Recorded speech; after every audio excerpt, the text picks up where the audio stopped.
and I think it will be like a mailing list to people with a PDF still, so that they can print it out themselves. Like, so if people would see a value in it, they will be printing out like old versions of it in the future. um I don't know, I think. Yeah, I don't. I mean, I don't really think it's. I believe in it like philosophically, Mm-hmm. not being online.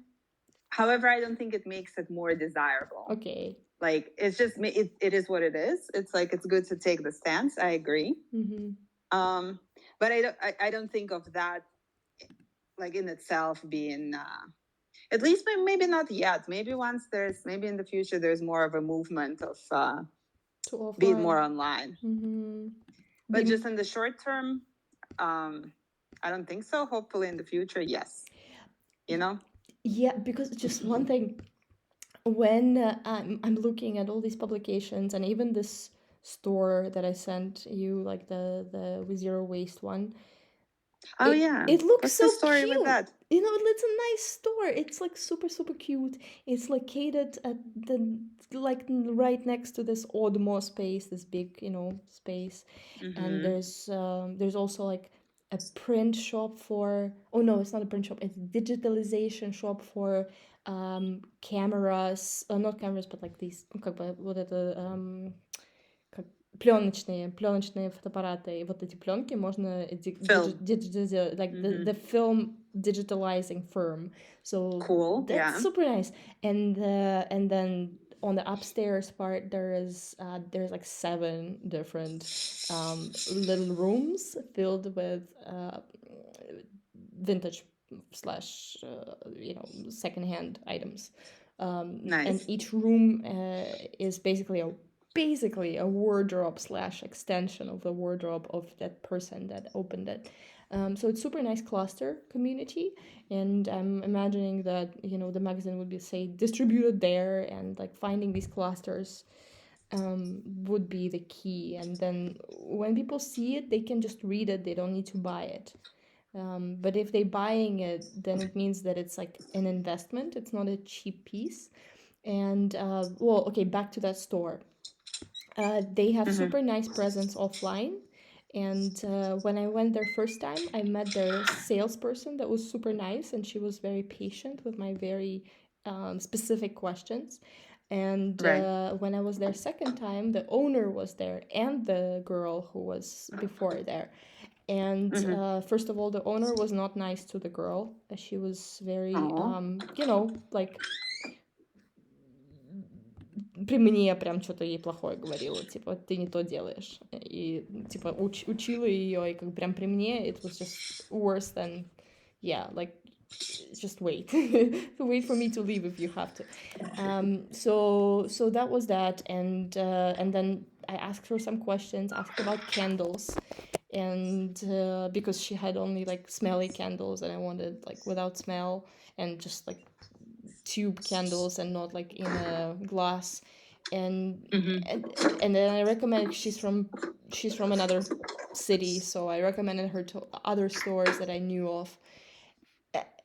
I spent some time with her and shared some knowledge with her and asked some questions, and she was just so um you know, I'm an influencer and you're my customer right now, and like, why are you even like, who are you, you know? Super cute, but just, yeah, like people like, you know, there's this feeling that goes with people who are influential online that is a kind of extending into real life that I don't like, that I don't enjoy. I don't give a shit that you have a lot of followers. I'm not following you. It's, I don't know I you. mean, I don't know, like how many like this kind of seems like again it seems like more of a Russian thing, but Yeah. because I met some in like okay, they were not like mega influencers, they were what like micro influencers and what you would call Mm-hmm. when I was working for that startup in San Francisco. And she was really, you know, the founder girl was really trying to push an influencer strategy. And there were these girls, these influencer girls who came to the store to, because she basically gave them some credit to pick something up and produce content. And they were so normal. Yeah. they were like actually really grateful to be there and just really just wanted to talk. Like really didn't get the like. I think they like the vibe I got. They like understood who they are. That they're like that their job is a job like any other. Like Yeah. it's not like I don't think I didn't maybe because they were micro. That's why I asked how many followers this. Maybe it's Yeah. I've never met someone who has like millions of followers, for example. Yeah. Well, I wouldn't say you haven't met. Like, Well, yes, I met. Okay, I met a celebrity, but that's different than an influencer. it's true. Okay. No, but I get it. Like, it's a different attitude, I think. Ну, наверное, это какая-то русская такая, да, история. Ну, просто как-то так неприятно. Я, заплатила 800 рублей за какие-то 2 вещи, типа 3 вещи, ладно. Ну, типа, реально прям минимум взяла и заплатила там больше $10. Просто and she told me that she's not making money. It's a charity shop, basically. Like, very sad. Then do business better. Like, if you cannot make money on the shops that you have 2 shops, one in here, one in another city, and you have an online shop as well. Like, you're doing this, you're making things done. Like, I'm sure you can do markups, but I guess they don't do markups that are 2.5 or like whatever 4.5 that the beauty has. I guess those pieces are really expensive.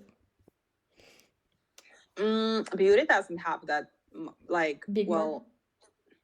Only if you produce it yourself. Yeah, but if you buy in wholesale, it's 50%. 50% only. But wait, what has, like, is it perfume then? What exactly has this big markup?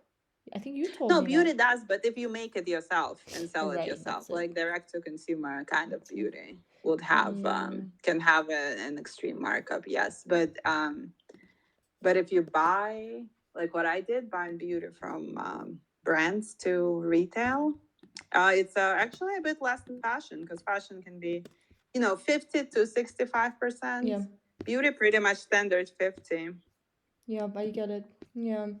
Ну, короче, к тому, что it's tricky. Like, this whole business is tricky, and that's why, again, the idea of brand and idea of like location, the 4 Ps as well, the pricing is super, super, super important right now, like never before. And the strategy with the online thing, the way that they communicate online is so cute and nice, and they're very, like, I don't know, like very traditional now, like in this Russian speaking world of how people communicate about their businesses.